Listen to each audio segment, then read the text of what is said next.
మనం ముందు ఎపిసోడ్లో చూసినట్లుగా ఆ ఫ్యాంగ్ మరియు హావుబై మధ్య గొడవ జరిగి అతను హావుబై చాలా దారుణంగా కొట్టాడు.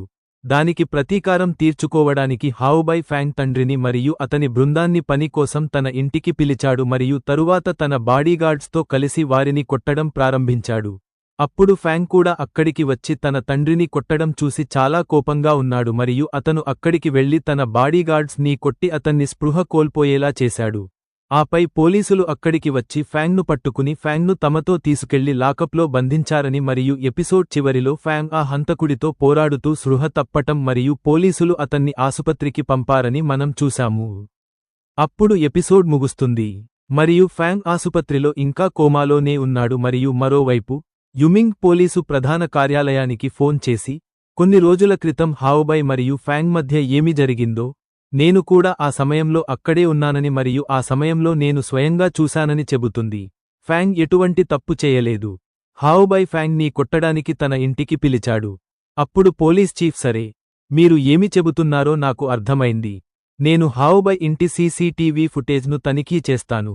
ఇందులో ఎటువంటి తప్పు లేకపోతే నేను ఫ్యాంగ్ ని విడుదల చేస్తాను మరియు తరువాత పోలీసులు హావుబై ఇంటి సీసీటీవీ ఫుటేజ్ను చూడటం ప్రారంభిస్తారు మరియు ఫ్యాంగ్ స్పృహలోకి వచ్చినట్లు మనం చూస్తాము మరియు అతను లేచి తన చుట్టుప్రక్కల పరిసరాలను తనిఖీ చేస్తాడు.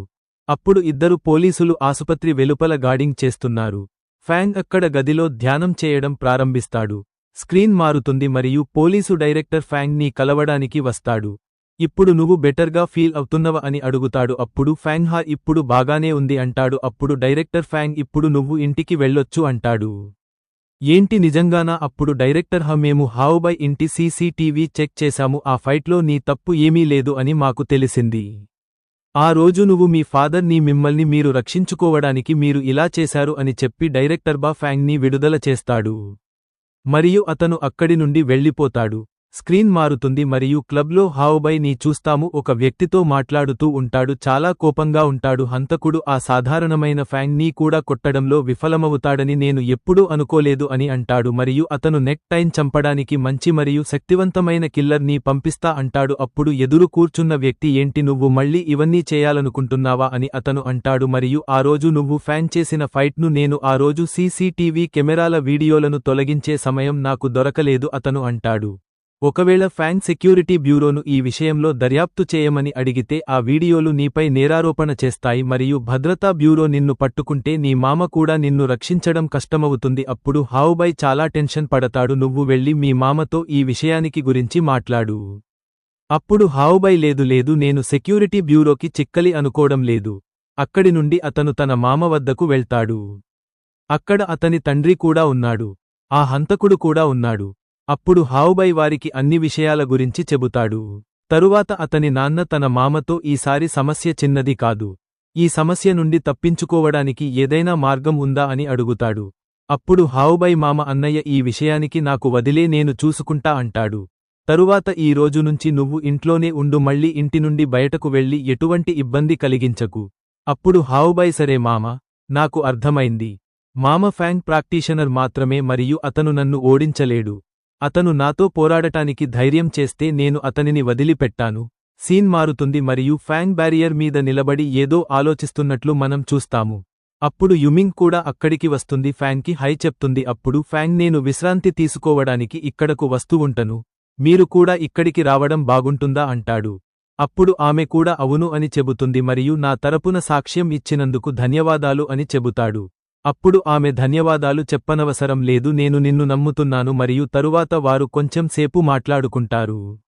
ఇప్పుడు మరుసటి రోజు అతను మార్షల్ ఆర్ట్ మాస్టర్ కావడానికి ట్రయల్ టెస్ట్ ఇవ్వడానికి వెళ్తున్నాడు మరియు పరీక్ష జరగాల్సిన ప్రదేశం హావుబై మామకు కూడా తెలుసు. కాబట్టి అతను రహస్యంగా అక్కడికి వెళ్లి ప్రమాదకరమైన మాస్టర్ ఎగ్ ని అక్కడ పెట్టి తిరిగి వస్తాడు. ఆ సాధారణ బాలుడు కిల్లర్ నుండి తప్పించుకోగలడని నేను అనుకోలేదు మరియు అతను ఇప్పుడు ఎలా తప్పించుకుంటాడో నేను చూస్తా అంటాడు. సీన్ ఛాయింగ్ అవుతుంది. ఫ్యాంగ్ పరీక్ష ప్రారంభమైందని మరియు ఒక ఛానల్ డైరెక్టర్ ఫ్యాంగ్ను పర్యవేక్షిస్తున్నాడు. ఫ్యాంగ్ పై ఒక మాస్టర్ దాడి చేస్తుంది. మొదట ఫ్యాంగ్ దాని నుండి తప్పించుకుంటాడు. తరువాత ఆయుధాన్ని ఉపయోగించి టెక్నిక్తో మాస్టర్ను చంపేస్తాడు. డైరెక్టర్ దాన్ని చూసి చాలా సంతోషంగా ఉన్నాడు మరియు ఇప్పుడు మరొక మాస్టర్ ఫ్యాంగ్ పై దాడి చేయబోతుంది. ఎవరో ఆ మాస్టర్ను వెనుక నుండి పట్టుకుని లాగుతారు. ఫ్యాంగ్ దానిని చూడలేనప్పుడు ఫ్యాంగ్ త్వరగా వెనుకకు వెళ్లి అక్కడ చూస్తాడు. ఫ్యాంగ్ అక్కడ ఈగల్ మాస్టర్ ని చూస్తాడు. మాస్టర్ కూడా ఫ్యాంగ్ను చూసి చాలా కోపంగా ఉంటుంది. డైరెక్టర్కి మీటర్లో హెచ్చరిక కనిపిస్తుంది. ఈగల్ మాస్టర్ ఇక్కడకు ఎలా వచ్చింది అని చూసి డైరెక్టర్ చాలా ఆశ్చర్యపోతాడు. నెక్స్ట్ సీన్లో మనం ఫ్యాంగ్ ని చూస్తాము. అతనిపై మాస్టర్ ఈగల్ దాడి చేస్తుంది. ఫ్యాంగ్ ఒక భవనం పగలగొట్టి చాలా దూరం పడిపోతాడు. అతనికి చాలా కోపం వస్తుంది. అందుకే అతను కత్తిని దానివైపు వేగంగా విసిరాడు. కానీ కత్తి దాడి నుండి తప్పించుకుంటుంది. ఫ్యాంగ్ ఒక టెక్నిక్ ఉపయోగించి మాస్టర్ను ఒక భవనం కింద నొక్కి తన కత్తితో దాని తలను శరీరం నుండి వేరు చేస్తాడు. అప్పుడు డైరెక్టర్ మొదటి రోజే ఇంత ప్రమాదకరమైన మాస్టర్ను చంపినందుకు తాను చాలా అదృష్టవంతుడిని అని చెప్తాడు. ఒకవేళ ఫ్యాంగ్ మాస్టర్ను చంపకపోతే ఆ ఈగల్ ఫ్యాంగ్ ని గాయపరచి చంపేసేది. ఫ్యాంగ్ ఈ ఎగ్జామ్లో పాస్ అయ్యాడు. ఫ్యాంగ్ పాస్ అయినందుకు 9 లైట్నింగ్ స్వార్డ్ ఇచ్చారు. ఒక వారియర్ ఫ్యాంగ్ ఇంటికి వచ్చి హావుబై మామ నిన్ను కలవాలి అనుకుంటున్నాడు. అతను మన మార్షల్ హాల్కు వచ్చాడని చెబుతాడు. నువ్వు త్వరగా రా అంటాడు. అప్పుడు ఫ్యాంగ్ సరే నేను వస్తున్నాను అంటాడు. తదుపరి సన్నివేశంలో హావుబై మామ, ఫ్యాంగ్, డైరెక్టర్ మరియు మరికొందరు కూడా అక్కడ కూర్చున్నారని మనం చూస్తాము. హావుబై మామ మొదలుపెట్టి ఫ్యాంగ్కి ఇంకా హావుబై ఫైటని ఇక్కడితో ముగించేదాం అంటాడు. ఈ మేటర్ ని ఇంకా సాగతీయోదు అని కోరుకుంటున్నాను. ఇంకా ఈ విషయాన్ని సంప్రదించినందుకు ప్రతిగా నేను మీకు 5 మిలియన్లు ఇస్తాను. డైరెక్టర్ కేవలం 5 మిలియన్ యువాన్ల.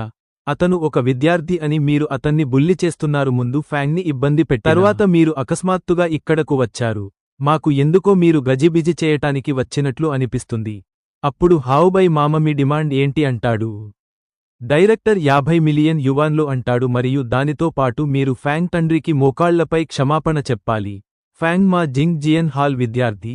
ఎవరైనా అతని కుటుంబానికి హాని చేస్తే అతనికి న్యాయం చేయడం మా బాధ్యత. కాబట్టి ఇది విన్నప్పుడు హావుబై మామ ఇలా అంటాడు. సరే ఇప్పుడు నేను 50 మిలియన్లు ఇస్తాను కానీ నేను మోకాళ్లపై క్షమాపణ చెప్పను. కాబట్టి డైరెక్టర్ దీనికి అంగీకరిస్తే మాకు ఎటువంటి సమస్య లేదు. దీనికి ఫ్యాంగ్ అగ్రీ చేస్తే మాకు ఏ అభ్యంతరం లేదు. ఇప్పుడు ఫ్యాంగ్ దీనిని నిర్ణయిస్తాడు అంటాడు. అప్పుడు ఫ్యాంగ్ హావుబై నాకు హాని కలిగించాడు. ఇక్కడ వరకు అది బాగానే ఉంది కానీ అతను నా అమాయక కుటుంబాన్ని లక్ష్యంగా చేసుకున్నాడు. నేను ఈ విషయాన్ని చట్టం ప్రకారం అనుసరిస్తాను. అప్పుడు హైబై మామ ఈ విషయానికిలో మీరు షారా? అప్పుడు డైరెక్టర్ మేము అతని నిర్ణయాన్ని గౌరవిస్తాము అని అంటాడు. అప్పుడు మామకు ఇది విన్నప్పుడు చాలా కోపం వస్తుంది. జైబై మామ ఫ్యాంగ్ను బెదిరించి అక్కడి నుండి వెళ్ళిపోతాడు. అప్పుడు ఫ్యాంగ్ డైరెక్టర్ మరియు మిగతా వారందరితో నాకు మద్దతు ఇచ్చినందుకు ధన్యవాదాలు. ఇప్పుడు హాయిబాయి మామ హాల్ వెలుపల నిలబడి చూస్తున్నాడు. ఈ ఫ్యాంగ్ ఆ ఈగల్ మాస్టర్ ని చంపగలడని నేను ఎప్పుడూ అనుకోలేదు. నిజానికి ఫ్రెండ్స్, హావుబై మామ ఈ ఎగ్ని ఎక్కడ పెట్టాడో దానిలో నుంచి ఈగల్ మాస్టర్ వచ్చింది. దానిని ఫ్యాంగ్ చంపి పరీక్షలో ఉత్తీర్ణుడయ్యాడు. కాబట్టి ఇప్పుడు మామ నేను త్వరలో ఈ ఫ్యాంగ్ని చంపి వదిలించుకుంటానని అంటాడు. మరియు ఈ పాఠం ఇక్కడ ముగుస్తుంది. కాబట్టి ఫ్రెండ్స్ తదుపరి పాఠం చూద్దాం. ఫ్యాంగ్ మామని చంపగలడో లేదో. ఫ్రెండ్స్ మీరు చెప్పండి, మామ ఫ్యాంగ్ ని చంపగలడో లేదో. మీ అభిప్రాయం ఏమిటి?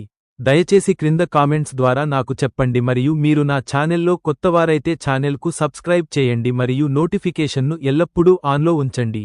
తద్వారా నేను వీడియోను అప్లోడ్ చేసినప్పుడల్లా మీరు నోటిఫికేషన్ పొందుతారు మరియు మీరు నన్ను చూసే మొదటి వ్యక్తి అవుతారు. తదుపరి వీడియోలో కలుద్దాం. అప్పటివరకు బై.